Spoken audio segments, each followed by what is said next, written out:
Good afternoon, Bluebeamers. My name is Troy DeGroot with Chapter 2, and I'm excited to partner with the team at Brighter Graphics to deliver world-class Bluebeam training and customization services so you can get the most out of your Bluebeam investment. This time around, I'm going to be showing you several of the tips and tricks I've accumulated over the last several years teaching and customizing Bluebeam Revu.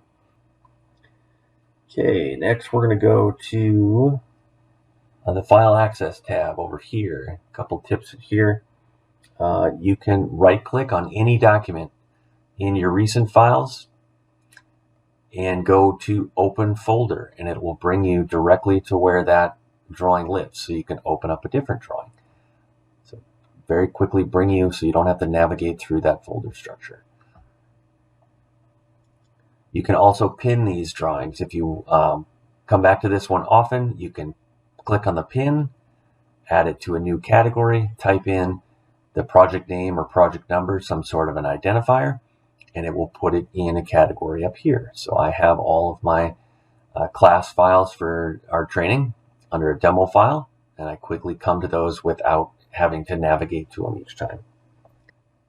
Okay, another trick in the tabs up here, if you right click on a document, you can close other tabs. So it'll close all the other tabs that are open and just leave this one open. Or you can explore document folder. If you click on that, it's going to bring up Windows Explorer. It's going to bring you to where that document lives in your folder structure. Okay.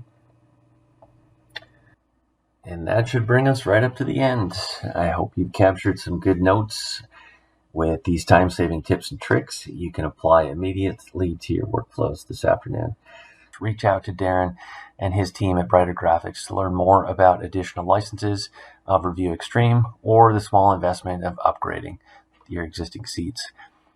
And as always, if you have any questions regarding training or customization services for your company, don't hesitate to reach out to our team as well.